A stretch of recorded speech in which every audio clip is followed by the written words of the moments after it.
लहानपणापासूनच आम्ही त्या रस्त्यावरून जात असताना आम्हाला त्या घराचं कौतुक वाटत होतं. चांगलं 2 ते 3 मजली उंच असणारं ते घर आणि त्याच्या विशिष्ट पद्धतीच्या खिडक्यांमुळे ते घर आम्हाला आकर्षित करत होतं. जवळजवळ इयत्ता 4थी पासूनच्या गोष्टी मला आठवतात, ज्या वेळेला त्या घरामध्ये कधीतरी वर्षातून एकदा एक सराफ येत होता आणि दिवाळीच्या अगोदर रोषणाई करायचा. दिवाळीतले 8 दिवस त्याच्या कुटुंबासह तिथे राहायचा आणि पुन्हा जो जायचा तो परत पुढच्या दिवाळीला यायचा. दरम्यानचा संपूर्ण काळ ते घर बंद असायचं. दिवाळीच्या वेळेला लावलेला आकाशकंदील त्या खिडकीवरती तसाच असायचा. कित्येक दिवस आम्ही तो आकाशकंदील पाहायचो. पावसाळ्यामध्ये आणि उन्हाळ्यामुळे तो आकाशकंदील पूर्णतः खराब होऊन जायचा. काही मुलं गलोरीने आकाशकंदिलातील बल्ब फोडायचे. काही मुलं त्या उंच घराच्या वरच्या कौलाच्या बाहेर आलेल्या भागामध्ये असलेल्या घरट्यांना काढण्यासाठी वरती चढायचा प्रयत्न करायचे. एक गोष्ट विशेष अशी होती की त्या घराला एक कमानीच्या आकाराची खिडकी होती, जिचं दार कधीच उघडलेलं आम्ही पाहिलं नाही.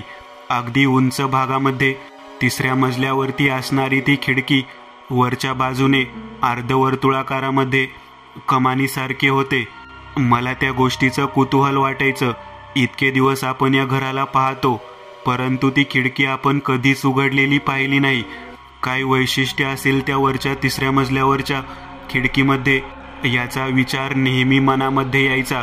आवर्जून कधी जाण्याचा योग त्या ठिकाणापर्यंत कधी आलेला नव्हता. आमच्या गल्लीतील 5-6 मुलं आम्ही नेहमीच वेगवेगळ्या प्रकारच्या खेळामध्ये मग्न असायचो. त्याच वेळेला वावडी आणि पतंग उडवण्याचे सीझन होते. आमच्यासोबत एक वर्षा म्हणायची मुलगी होती, जी मुलगीप्रमाणे कमीच वागत होती. कायम मुलांमध्ये असायची. तिच्या घरच्यांनी तिचं संगोपन पण त्याच पद्धतीने केलेलं होतं. लहानपणी जीन्सची पॅन्ट, टी शर्ट वगैरे घालून आमच्या समवेत कायम असायची. एका वेळेला झपझप झाडावर चढायची. तिची सवय आम्हाला आश्चर्यकारक वाटत होती. मुळामध्ये शेतात राहणाऱ्या त्या मुलीला घरच्या लोकांनी कराटेसारखं प्रशिक्षण लावून चांगलं तरबेज केलेलं होतं. आम्ही 6 जण होतो. धनु, केशव, विवेक, वर्षा आणि तिची मैत्रीण सारिका आणि मी स्वतः. आमच्या या 6 जणांच्या ग्रुपमध्ये एक मोठी वावडी उडवण्यासाठी बनवायचं ठरलेलं होतं. त्याच वेळेला वर्षाची मैत्रीण सारिका एक हॉट बलून उडवण्याच्या दृष्टिकोनातून घेऊन आली. आतमधल्या खालच्या चौकोनी भागामध्ये एक मेणबत्ती लावायची आणि कापडी असलेल्या त्या मोठ्या चौकोनी आकाशकंदिलाला आकाशात सोडून द्यायचं. हा भाग पहिल्यांदाच आम्ही पाहत होतो. नदीपलीकडे असलेल्या म्हसोबाच्या यात्रेमध्ये अशा पद्धतीचे आकाशकंदील वरचेवर सोडलेले जात असायचे. सारिकाने मोठा कंदील आणलेला होता. तो कंदील अगदी व्यवस्थित पद्धतीने तिने ठेवला. आम्ही सर्वजण आनंदाने त्याच्याकडे पाहत होतो. आमच्या मोठ्या वाड्याच्या बाहेरच्या बाजूलाच असणारा ते सराफाचं घर, त्या ठिकाणी वरच्या बाजूला अचानक आमचे सर्वांचे लक्ष गेलं. आज कित्येक दिवसानंतर संक्रांतीच्या दिवशी ती खिडकी उघडी दिसली. खालच्या बाजूने पाहिलं तर दार उघडं नव्हतं, परंतु घराची खिडकी मात्र जी कधीही उघडी नव्हती ती उघडी दिसली. वर्षा आश्चर्यकारक नजरेने माझ्याकडे पाहत म्हणाली, बाळू, ही खिडकी कधीच उघडी नसते, कशी काय उघडी आहे? तेव्हा धनु आणि केशव दोघेही जण आश्चर्यकारक नजरेने वर पाहत डोक्याला हात लावत म्हणाले, कदाचित सराफ परत आलेला असावा. संक्रांतीचा सण आहे ना. तेव्हा मी त्याच्याकडे पाहत म्हणालो, अरे खाली तर दरवाजाला भलं मोठं कुलूप आहे. तेव्हा सारिका माझ्याकडे पाहत म्हणाली, महत्वाचं काय आहे? ती खिडकी महत्वाची आहे का हा आकाशात सोडायचा कंदील महत्वाचा आहे? तेव्हा तिच्या रागाला सामोरे जात आम्ही सर्वांनी तो कंदील व्यवस्थित पकडला. खालच्या बाजूला मोठा मेणबत्तीचा टेंबा पेटवला आणि तो आकाशकंदील आकाशामध्ये सोडला. जसजशी हवा गरम होत होती तसतसा तो कंदील वरच्या दिशेने निघालेला होता. साधारण 30 फूट उंचीच्या वरती भागामध्ये असणारं ते घर ते आकाशकंदील आणि वरच्या दिशेने ओलांडलं. आणि काय आश्चर्य, तो वरच्या दिशेने जाणारा आकाशकंदील त्या खिडकीच्या दिशेने आतमध्ये शिरला. घर पेटतं का काय असं आम्हाला वाटून आम्ही तेथून पळ काढला. सारिका, वर्षा, मी, धनु, केशव आम्ही सर्वच्या सर्व धावत घराच्या आतमध्ये शिरलो. साधारण 8:30-9च्या सुमारास घडलेला हा प्रकार पाहिल्यानंतर कोणालाही आश्चर्य वाटण्यासारखंच होतं. खिडकीच्या आतमध्ये तो आकाशकंदील गेला खरं, पण कोणत्याही प्रकारचा जाळ कसा काय लागला नाही, कोणत्याही प्रकारचं दुर्घटनाचं सत्र कसं काय सुरू झालं नाही, या गोष्टीमुळे आम्ही आश्चर्यचकित झालो होतो. जर संक्रांतीच्या सणासाठी सराप आला असेल तर खालचं दार उघडं असायला पाहिजे होतं, परंतु दार उघडं नसताना वरची खिडकी उघडी कशी काय, हे पाहण्याच्या दृष्टिकोनातून मनामध्ये कुतूहल निर्माण झालेलं होतं. आम्ही जेवण वगैरे उरकून झाल्यानंतर आमचा तो हॉट बलून, तो आकाशकंदील कसा काय त्या खिडकीत गेला हे पाहण्याच्या दृष्टिकोनातून एकत्रित जमलो. आज काहीही करून का होईना 3ऱ्या मजल्यावरती जायचं असं आम्ही ठरवलेलं होतं. मागच्या बाजूने जाण्याच्या दृष्टिकोनातून वाट होती असं धनु आणि केशव यांनी सांगितलं होतं. आम्हा सर्वांना ते घर अगदी परिचयाचं होतं. जरी बंद असलं तरी कधी कधी कित्येक वेळा विटी गेल्यानंतर आम्ही त्या ठिकाणी आवर्जून चढून जाणाऱ्या मुलांना पाहिलेलं होतं. जवळजवळ 2ऱ्या मजल्यापर्यंत मुलं वर चढून गेलेली मी पाहिलेलं होतं. त्याच वेळेला वर्षा आणि सारिका दोघेही जण आमच्याकडे पाहत म्हणाल्या, तुम्ही वर जाता का? का मी दोघी जणी वर जाऊ? तेव्हा मी त्यांना म्हणालो, एवढी घाई कशाची करत आहात? उद्या सकाळी जाऊन पाहू शकतो. अंधार आहे, रात्र झालेली आहे. तेव्हा वर्षा माझ्याकडे पाहत म्हणाली, अंधार आणि रात्र या गोष्टी दोन्ही एकच आहेत. आपल्याला त्या ठिकाणी आपला बलून गेलेला पाहायचा आहे.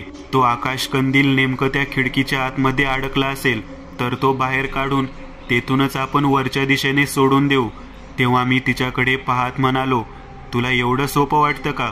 एकतर ती भयान आणि बंद असणारी खिडकी, दुसरी गोष्ट म्हणजे सराप खरंच संक्रांतीच्या सणासाठी आला आहे का नाही माहीत नाही. जर तो आला असेल तर तो आपल्याला वर जाण्याची परवानगी देईल, पण जर तो आला नसेल तर त्याच्या एवढ्या उंच घरामध्ये कोणालाही न सांगता वर जाणं योग्य वाटत नाही. तेव्हा सारिका माझ्याकडे पाहत म्हणाली, भित्रा कुठला, तू नुसताच नावाचा बाळू आणि स्वतःला बाळासाहेब म्हणून घेतोस. तेव्हा मला त्या गोष्टीचा राग आला. मी, धनु, केशव, विवेक आम्ही चौघेही जण त्या दोन्ही मुलींकडे पाहत म्हणालो, उगाचच आम्हाला चुचकारू नका, आम्ही आता वर जायला तयार आहोत. तेव्हा त्या मुली सुद्धा आमच्या सोबत यायला तयार झाल्या. मागच्या बाजूने धनुने जो जिना होता तो दाखवला. फरशीच्या पायऱ्या होत्या. एकावर एक पायऱ्या चढत आम्ही पहिल्या मजल्यावरती गेलो. पहिल्या मजल्यावरती गेल्यानंतर आतमधलं बांधकाम पूर्ण फिरून झाल्यावर 3-4 खोल्या फिरून झाल्यानंतर आतमधूनच 2ऱ्या मजल्यावरती जाण्याच्या दृष्टिकोनातून वाट होती. त्या जिन्याने 2ऱ्या मजल्यावरती जाऊन पोहोचलो. 2ऱ्या मजल्यावरती गेल्यानंतर त्या ठिकाणी जवळजवळ आतमधलं सर्व बांधकाम लोकर राहत असावी अशा पद्धतीने स्वच्छ दिसत होतं. 3ऱ्या मजल्यावर जाण्याच्या दृष्टिकोनातून जो जिना होता तो लाकडी पद्धतीचा होता. त्या जिन्याचे दार आतमधून छोटंसं कुलूप लावून बंद ठेवण्यात आलेलं होतं. ते कुलूप तोडलं आणि आम्ही वरच्या दिशेने निघालो. जात असताना इतकी जाळी जळमट होती की जणू काही कित्येक वर्ष त्या 3ऱ्या मजल्यावरती कोणी गेलंच नाही असं आम्हाला लक्षात येऊ लागलं. आतमधल्या बाजूला सागवानी पद्धतीचं जिन्याच्या आतमधलं बांधकाम दिसत होतं. प्रचंड जुन्या काळातील ते बांधकाम असावं अशी जाणीव आम्हाला वारंवार होत होती. आम्ही छोटीशी मिनी बॅटरी लावून वरच्या दिशेने निघालेलो होतो. अगदी वरच्या दिशेला फोकस मारला तेव्हा समोर दरवाजा दिसला. तो दरवाजा कडी लावून बंद करण्यात आलेला होता. तो दरवाजा मी उघडला आणि आत प्रवेश केला. आतमध्ये प्रवेश केल्यानंतर गॅलरी सारखा भाग दिसत होता. तो गॅलरीचा भाग पाहिल्यावरती आतमध्ये एका पाठोपाठ एक 3 ते 4 खोल्या ओळीनं दिसत होत्या. 4ही खोल्याच्या बाहेरच्या बाजूला मोकळी जागा होती आणि जी आम्ही खिडकी खालून पाहत होतो ती कमानीची खिडकी आम्हाला बंद दिसली. बंद असणाऱ्या खिडकीला खालच्या दिशेने पाहिल्यानंतर उघडी कशी काय दिसते याचा विचार करत होतो. अगदी जवळ जाण्याच्या दृष्टिकोनातून आम्ही त्या ठिकाणी थांबलो. तेवढ्यात एक लहान मुलगी समोरून पळत जावी अशा पद्धतीचा भास निर्माण झाला. आणि आम्ही सर्वजण घाबरून खालच्या दिशेने पळत आलो. एवढ्या रात्रीच्या वेळेला त्या ठिकाणी लहान मुलगी कशी काय असू शकते हा विचार मनात आला. तेवढ्यात वर्षा म्हणाली, त्या मुलीच्या हातामध्ये तो आकाशकंदील मी पाहिला. काहीतरी भयानक आहे रे बाबा तिथं. आता अजिबात जायला नको. जिना उतरत होतो. जिना उतरत असताना जवळजवळ 20 पायऱ्या उतरल्या, परंतु पुढच्या दिशेने पाहिल्यानंतर मात्र जे कुलूप आम्ही तोडून, जे दार तोडून आम्ही आलो होतो ते दार बंद होतं. कदाचित आम्हाला तेथून बाहेर पडू द्यायचं नव्हतं असं आमच्या लक्षात आलं. आम्ही एका पाठोपाठ एक त्या ठिकाणापर्यंत येऊन पोहोचलो, परंतु खाली जाण्यासाठी मार्ग नाही म्हटल्यानंतर वरच्या दिशेला जाण्याशिवाय पर्याय उरलेला नव्हता. धनू माझ्याकडे पाहत म्हणाला, काय गरज नव्हती या मुलींचं ऐकून या ठिकाणी यायची. तेव्हा मी म्हणालो, अरे वरच्या दिशेने जाऊन पाहायला तरी हवं की दुसरी कुठली वाट आहे का. तेव्हा आम्ही पुन्हा माघारी वळलो. अचानक मुलगी आलेला भास खराच होता का काय हे पाहण्याच्या दृष्टिकोनातून वरच्या दिशेने पोहोचलो. त्या बाहेरच्या ओरांड्यामध्ये उभा राहून व्यवस्थित पाहू लागलो. आतमध्ये जाण्याचे धाडस नव्हतं, परंतु लाकडी दार उघडं दिसलं. लाकडी दार उघडं दिसल्यानंतर आम्ही हळूहळू आतमध्ये प्रवेश करायचं ठरवलं. आतमध्ये पाहिल्यानंतर सर्वत्र खेळणी दिसत होती. सावंतवाडीला ज्या पद्धतीची लाकडी खेळणी मिळतात, अगदी त्या पद्धतीची खेळणी त्या ठिकाणी होती. ते सगळं पाहिल्यानंतर लक्षात आलं की ही लहान मुलांच्या खेळण्याची रूम असावी. अचानक आमचा जो हॉट बलून तिथे अडकलेला होता ती खिडकी उघडी दिसली. त्या खिडकीच्या भागामध्ये तो हॉट बलून अडकलेला दिसला. मी सारिकाकडे पाहत म्हणालो, घे तो बलून घे आणि चल बरं, आता निघ माघारी. तेव्हा केशव माझ्याकडे पाहत म्हणाला, तो बलून राहू दे तिथं. इथली खेळणी किती सुंदर आहे ते बघ. यातली काही खेळणी घेऊन जायची का. तेव्हा मात्र मी नकार दिला. आपल्या मालकीची जी गोष्ट नाही ती आपण घ्यायची नाही. जी गोष्ट आपल्या मालकीची आहे ती गोष्ट फक्त आपण घ्यायची. आम्ही त्या खिडकीतील असलेला तो बलून, तो आकाशकंदील हातात घेतला. आम्ही माघारी वळणार तेवढ्यात एक लहान मुलगी आम्हाला लाकडी पलंगावर बसलेली दिसली. तिने तिचा हात लांब केला आणि तो हॉट बलून हातात घेतला. आमच्याकडे पाहत म्हणाली, माझ्याबरोबर खेळायला येणार नाही का. मला इथे खेळासाठी कोणीच नाही. मी एकटीच असते इथे. बाबा येतात कधीतरी, दार उघडतात आणि सारे खेळणी ते ठेवून जातात. खेळायला कोणीच नसतं. तुम्ही थांबता का माझ्यासोबत खेळण्यासाठी. अचानक त्या मुलीचं बोलणं ऐकल्यानंतर आमच्या मनामध्ये तिच्याबद्दल आपुलकीची भावना निर्माण झाली. ती कोण होती, तिथे कशी काय आली, या कोणत्याही गोष्टीचा विचार न करता आम्ही त्या ठिकाणी थांबण्यासाठी तयार झालो. केशव, धनू, विवेक तिघेही जण आजूबाजूने चित्रविचित्र पद्धतीची लाकडी खेळणी खेळत तसेच बसले. वर्षा आणि सारिका तिला तर अगदी जवळच्या असल्यासारख्या वाटल्या. तिने त्यांच्यासोबत खेळायला सुरुवात केली. आमच्या डोक्यात हा विचार आलाच नाही की आपण या ठिकाणी आलेलो आहोत आणि हे ठिकाण निर्मनुष्य आणि कधीतरी उघडलं जाणार आहे. आणि या ठिकाणी ही मुलगी आली कशी काय याचा विचार आम्ही केला नाही. बराच वेळ तशाच पद्धतीने तिथे आम्ही खेळत राहिलो. तिने वेगवेगळी खेळणी दाखवत आमचं मन कधी जिंकून घेतलं ते कळलंच नाही. खूप वेळ झाल्यानंतर बरोबर 11चे टोल वाजले. 11चे टोल वाजल्यानंतर आम्ही भानावरती आलो. तिच्याकडे पाहत म्हणालो, आम्हाला घरी जायला हवं. आमचे आई वडील वाट पाहत आहेत. 11 वाजून गेले. घरचे लोक शोधाशोध करत असतील तेव्हा ती जा म्हणून आम्हाला निरोप देऊ लागली. पण मला आठवण आल्यानंतर मी तुम्हाला बोलवायला येणार. त्यावेळेला तुम्हाला माझ्यासोबत या ठिकाणी यावं लागेल. आम्ही त्या 3ऱ्या मजल्यावरून हळूहळू खाली उतरू लागलो. खाली उतरत 2ऱ्या मजल्यावरती आलो. जे दार बंद होतं ते उघडं होतं. ते जिन्याचं दार उघडलेलं पाहून आश्चर्यचकित होत आम्ही खाली उतरलो.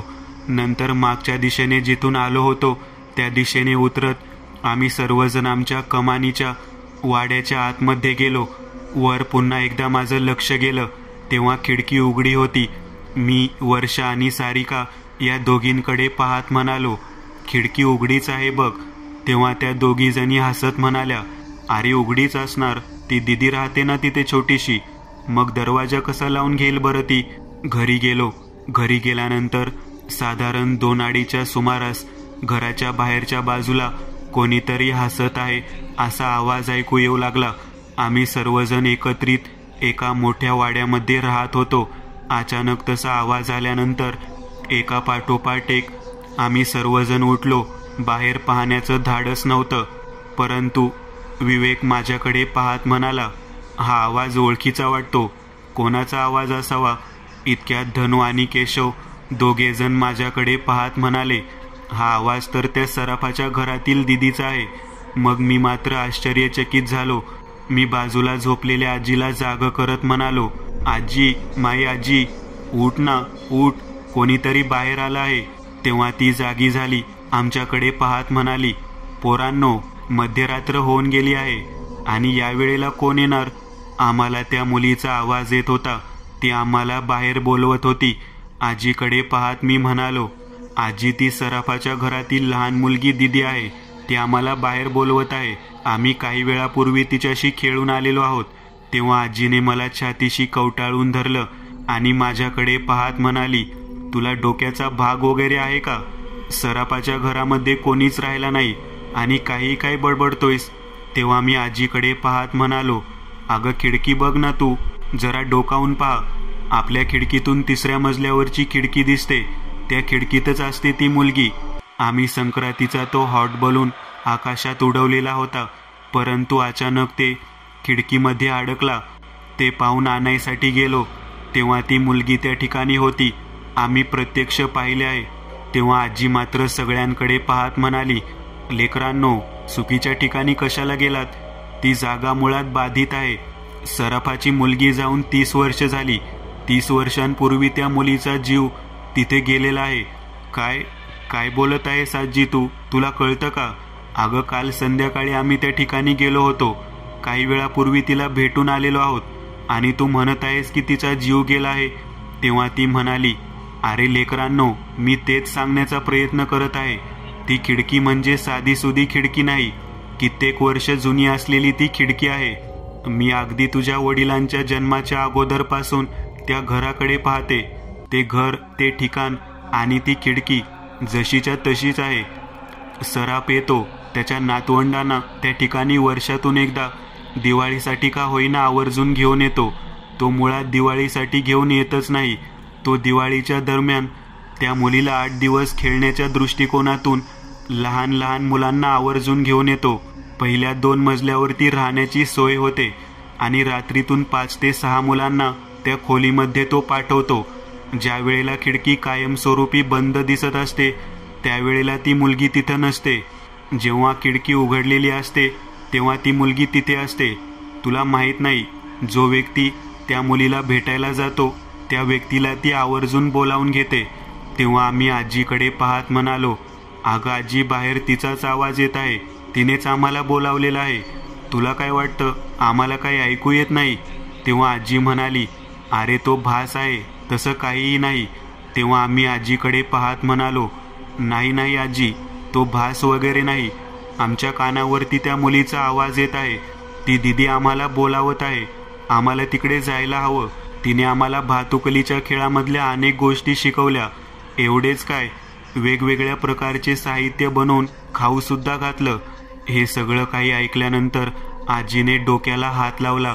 आम्ही केवळ 5वी-6वीतली मुलं आणि आमच्या बाबतीत असं काही घडेल असं आजीला कधी वाटलं नव्हतं.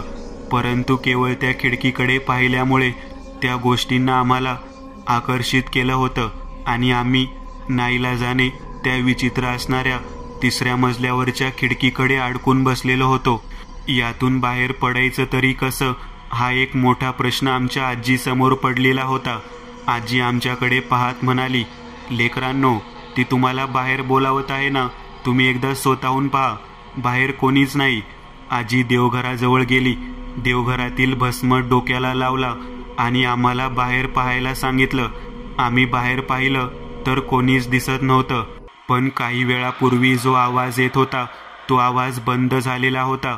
धनु, केशव, विवेक आणि आम्ही दोघेही जण आश्चर्यकारक नजरेने एकमेकांकडे पाहत होतो. काही का असेना, पण त्या मुलींना आम्हाला आपलंसं केलं होतं. आता काहीतरी का होईना करून पुन्हा एकदा त्या ठिकाणी जायचं असं मनामध्ये जवळजवळ ठरवलं होतं. दुसरा दिवस उजाडलेला होता. सकाळी सगळेजण एकमेकांसोबत चर्चा करत होतो. हॉट बलून ज्या खिडकीच्या दिशेने गेला होता त्या खिडकीकडे बोट दाखवत सारिका आणि वर्षा दोघेही जण आमच्याकडे पाहत म्हणाल्या, जायचं का रे त्या दिदीकड? तिने आपल्याला बोलावलं होतं बघ. तेव्हा आम्ही म्हणालो, होय, रात्री सुद्धा ती आली होती. तेव्हा वर्षा आणि सारिका दोघेही जणी म्हणाल्या, मग तुम्ही का आला नाही तिकडं? आम्ही तर गेलो होतो बुवा. तिथं तिने आम्हाला काही वस्तू सुद्धा दिल्या आहेत. त्यावेळेला मात्र मी डोक्याला हात लावला. मी म्हणालो, अगदी मुलगी मुळात जिवंतच नाही, ती मुलगी कितीतरी वर्षांपूर्वी मृत्युमुखी पडलेली आहे, जिने मला सगळं काही सांगितलं. पण मन आमचं तयार नव्हतं. डोक्याला भस्म लावल्यानंतर आम्ही पुन्हा एकदा बाहेर पाहिलं, तेव्हा ती दिदी दिसलीच नाही. तेव्हा वर्षा आणि सारिका दोघेही जण आमच्याकडे पाहत म्हणाल्या, काही काय बोलता बावळटासारखं? आम्ही स्वतः तिच्या खोली जाऊन खेळून आलेलो आहोत. रात्र झाली म्हणून काय झालं? घरचे सगळे झोपलेले होते. ती आली आणि तिने हाक मारली. मी बाहेर डोकावून पाहिलं तेव्हा ती वरच्या खिडकीमध्ये दिसत होती. मला बोलवत होती, सारिका, अगं वर्षा, या ना दोघी जण, मला खूप आवडता. तिने मला बोलावून घेतल्यानंतर वरच्या दिशेने आम्ही गेलो. तिथे बराच वेळ खेळलो आणि नंतर मला पहाटे सोडायला सुद्धा आली. बघ ना, तिने आम्हाला भेटवस्तू सुद्धा दिल्या आहेत. मग ते पाहिल्यावर आम्ही सर्वजण आश्चर्यचकित झालो. आजीकडे धावत धावत गेलो. आजीला म्हणालो, वर्षा आणि सारिका या दोघींना त्या दिदीने भेटवस्तू दिलेल्या आहेत. तेव्हा आजी म्हणाली, लेकरांनो, काहीही घेऊ नका आणि अजिबात तिकडे जाऊ नका. जर तुम्ही तिकडे गेलात तर परत तुम्हाला ती वारंवार बोलवेल आणि एक दिवस असा येईल की तुम्ही परत इकडे येणारच नाही. तेव्हा आजीचं बोलणं ऐकल्यानंतर वर्षा आणि सारिका दोघेही जण म्हणाल्या, कसं काय म्हणत आहात आजी? असं कुठं असतं का? तेव्हा आजी म्हणाली, तुला माहित नाही का पोरी, कितीतरी दिवसांपूर्वी ती खिडकी आहे. आतापर्यंत कोणाला तिकडे गेलेलं पाहिलंस का तू? नाही ना. मग आज का हट्ट धरत आहेस? ती साधीसुधी खिडकी नाही. त्या खिडकीतली मुलगी 5 ते 7 वेळा प्रत्येकाला बोलावून घेते आणि कायमस्वरूपी, अगदी कायमस्वरूपी त्याच खोलीमध्ये त्यांना आपल्यासोबत ठेवून घेते. परत मग तुम्हाला कोणी सोडायला येणार नाही आणि सोडवायला सुद्धा येणार नाही. हे ऐकल्यानंतर मात्र मी घाबरलो. आजीकडे पाहत म्हणालो, आजी, तुला एवढी सगळी माहिती कसं काय ग? तेव्हा आजी आमच्याकडे पाहत म्हणाली, लेकरांनो, काय म्हणून सांगू तुम्हाला, माझी सख्खी बहीण अशीच तिच्यासोबत जी गेली ती गेली, परत आलीच नाही. म्हणून तर त्या खिडकीकडे कधी सुद्धा मी पाहत नाही. कधीतरी पाहण्याची वेळ आली तर दुर्लक्ष करते. मी तुम्हाला ही गोष्ट अगोदरच सांगणार होते, पण तुम्ही माझं काही केले ऐकलं नाहीत. तुम्ही 4 मुलांनी निदान ऐकलं तरी, पण या 2 मुलींनी काही केले ऐकलं नाही. आता यांना खरं सांगितल्याशिवाय गत्यंतर नाही. म्हणूनच मी घडलेली घटना सांगितली. त्यावेळेला सारिका आणि वर्षा दोघीही जण आश्चर्यकारक नजरेने त्यांच्या जवळच्या भेटवस्तू दाखवू लागल्या. लाखेचा चुडा दाखवला. तो लाखेचा चुडा पाहिल्यानंतर आजी हादरली. आजी म्हणाली, हा लाखेचा चुडा तुला कोणी दिला? तेव्हा वर्षा म्हणाली, त्या मुलीनेच दिला. तिच्याकडे अशा बऱ्याच गोष्टी आहेत. मेकअपचा बॉक्स सुद्धा दिला आहे. मेकअपचा बॉक्स पाहिल्यानंतर मात्र आजी रडू लागली. तिला जवळजवळ कळून चुकले की आपल्या बहिणीच्याच काही गोष्टी त्यांनी आपल्याला परत दिलेल्या आहेत. वर्षा आणि सारिका या दोघांकडे पाहत आजी म्हणाली, अजिबात तिकडे जायचं नाही. पोरींनो, तुम्हाला माहीत आहे का, हा बॉक्स माझ्या बहिणीचाच आहे आणि ती खोली, ती मुलगी आणि ती खिडकी हे फार मोठे रहस्य आहे. कोणतं रहस्य दडलेलं आहे असा मी प्रश्न आजीला केला. तेव्हा आजीने सांगितलं, सराफाला एकूण 3 मुली. 2 मुली नेहमी चांगल्या पद्धतीने वागायच्या. एक मुलगी जी होती ती मुलगी कायम हट्ट करायची. तिची आई लहानपणीच वारल्यामुळे सराफांना दुसरं लग्न केलं आणि त्याला 2 मुली झाल्या. पहिली मुलगी सावत्र असल्यामुळे त्या मुलीचा खूप त्रास करून तिला हाल करून सराफाची दुसरी बायको भागवत होती.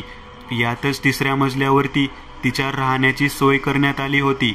लोक म्हणतात की तिच्यासाठी खूप खेळणी सराफ घेऊन येत होता, परंतु खेळायला मात्र कोणतीच मुलगी जात नव्हती. त्या मुलीला एकलकोंड ठेवून तिची मानसिक स्थिती घडवण्यापर्यंतची वेळ तिच्या सावत्र आईने आणली. शेवटी एकदा असंच भयानक पद्धतीचं कृत्य घडलं. आपल्या दोन्ही मुलांना त्या मुलीपासून दूर ठेवून त्या मुलीला एकटं कोंडून ठेवलं. सराफ 1-1.5 महिन्याकरता बाहेरगावी गेला होता. जेव्हा तो परत आला तेव्हा उपाशी पोटी राहून राहून तरपडून मेलेल्या त्या मुलीला पाहिल्यावरती सराफ आपल्या बायकोला बेदम मारू लागला. त्यावेळेला वाड्यातील बऱ्याच लोकांनी सोडवण्याचा प्रयत्न केला. त्याची बायको त्याला सोडून निघून गेली. दोन्ही मुलीसुद्धा निघून गेल्या. आपल्याला आवडत असणाऱ्या मुलीला या पद्धतीने मृत्यूला सामोरे जावं लागलं म्हणून तेव्हापासून सराफ दर दिवाळीच्या वेळेला आवर्जून आपल्या नातवंडांना घेऊन येतो आणि इथे 8 दिवस राहतो. त्या मुलीसोबत 8 दिवस स्वतः तिथे खेळण्यासाठी थांबतो आणि त्यानंतर पुन्हा एकदा वर्षभरासाठी तो निघून जातो. आतापर्यंत जे लोक त्या मुलीच्या त्या खिडकीच्या दिशेने आकर्षित होऊन गेलेले आहेत ते लोक 5 ते 6 दिवस त्या ठिकाणी जातात आणि त्यानंतर मात्र परत कधी तिथून येतच नाहीत. आजीचं सगळं बोलणं ऐकल्यानंतर सारिका आणि वर्षा या दोघींनी त्या दीदीने दिलेल्या सर्व वस्तू आहे अशा परत करायच्या म्हणून ठरवलं आणि आम्ही त्या दुसऱ्या मजल्यापर्यंत जाऊन त्या वस्तू त्या ठिकाणी ठेवून परत आलो. एका भयानक असणाऱ्या खिडकीच्या मागचं रहस्य आम्हाला जवळजवळ कळून चुकलेलं होतं आणि आज ती खिडकी आणि ती दीदी यांच्या जगण्याच्या मागचं एक काळसर गुपित समोर आलेलं होतं.